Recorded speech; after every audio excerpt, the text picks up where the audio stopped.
La sortie ce samedi des ressortissants du Haut-Ogooué, membres du mouvement des souverainistes, marque la rupture d'une partie de la population issue de cette province avec le pouvoir actuel.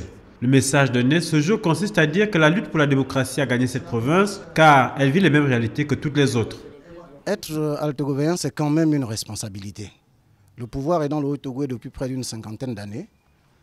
Et généralement, on fait croire que tous les altogovéens sont les suppôts du pouvoir, sont les suppôts du PDG. Et c'est par ce silence que les altogovéens cautionnent des stéréotypes et des clichés.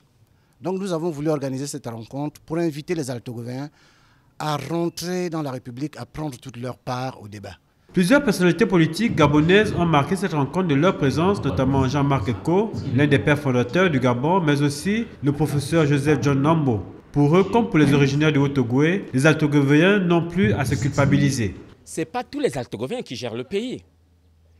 Ceux qui gèrent le pays, c'est un clan, c'est un petit groupe, mais pas l'ensemble des altogovéens, parce que vous allez à Léconie, que vous allez à Bongoville, que vous allez à Franceville, c'est la même misère, c'est le même chômage, c'est la même faim qui caractérise ces localités-là. Plusieurs interventions ont permis de mesurer l'engagement démocratique de cette communauté considérée pendant longtemps comme privilégiée.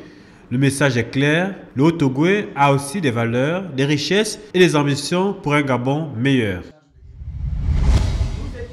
15 ans, des regrets et de la colère, les anciens agents de l'Octra licenciés lors de la privatisation de la société crient encore à l'injustice. L'action intentée en justice depuis plusieurs années déjà pour faire entendre la voix de la raison au tout-puissant liquidateur de l'Octra n'a jamais prospéré et pour cause. Ce tout-puissant liquidateur s'est enfermé dans une logique stupide du pourrissement de la situation, espérant ainsi nous avoir à l'usure. Le recours systématique au renvoi des audiences programmées pour l'examen de ces différends est son moyen par excellence de blocage du dossier. Les anciens cheminots de l'Octra, l'un des symboles de la réussite à la gabonaise dans les années 70 et 80, rappellent bien à l'État qu'ils ne réclament pas une aide ou une aumône, seulement leurs droits. Des pères et des mères de famille qui nous ont donné, qui ont donné le meilleur de leur vie active en s'impliquant pleinement dans l'œuvre de construction de notre chemin de fer, patrimoine national, se retrouvent aujourd'hui réduits à la pauvreté, au chômage et à la précarité les plus abjectes par la faute d'un homme. Ils en appellent donc au chef de l'État, au nom des services qu'ils ont rendus. Le liquidateur, selon eux, n'a pas fait son travail correctement, réduisant à la pauvreté et à la précarité des centaines d'hommes et de femmes. Ils sont tous étudiants inscrits au département de géographie de l'université Omar Bongo de Libreville. Ici, prêts pour l'excursion à la découverte de la biodiversité. Chaque année, le département de géographie organise des sorties de terrain où les enseignants accompagnent les étudiants pour approfondir les notions, les concepts vus en classe. Et donc nous avons choisi Akanda pour voir comment les arbres et les animaux vivent en symbiose.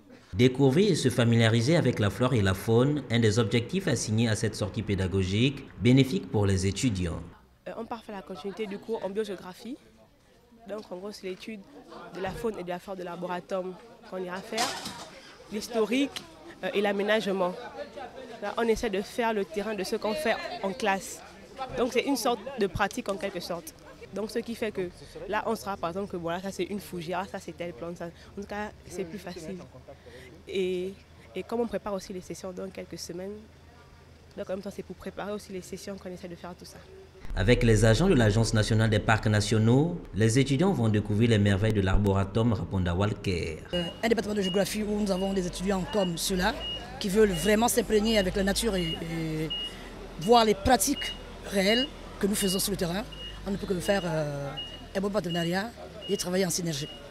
Accompagnés de leurs enseignants, Christian Wali, Emmanuel Ondo Assomo et Tarazewich Muketu, les étudiants du département de géographie apprendront davantage à découvrir et à apprécier la faune et la flore. Et surtout à protéger l'environnement pour le bien de tous. Mais pour l'heure, le bus démarre et s'en va pour Akanda.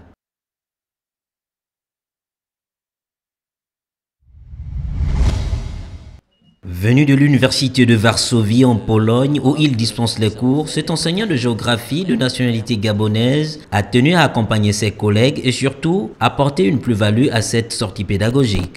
Je leur ai proposé un séminaire dédié à la préparation de la sortie sur le terrain.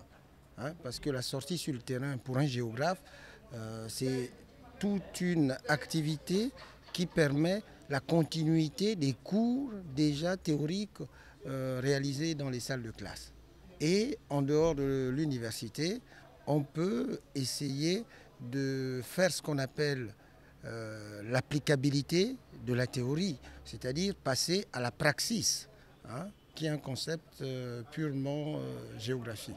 Détenteur d'un PhD, le docteur Moketu a tenu à remercier les autorités rectorales de l'université Omar Bongo pour l'initiative louable. Ce que je peux faire passer comme message aux autorités de l'université Omar Bongo, c'est d'encourager et d'accompagner, de continuer, puisque je constate que ça se fait déjà, de continuer d'encourager les jeunes dans la mise en pratique des enseignements théoriques qu'ils obtiennent dans les salles de cours. De telles initiatives, disent les étudiants, leur permettent d'être en contact avec la faune et la flore et surtout d'apprécier la beauté de la biodiversité à sa juste valeur.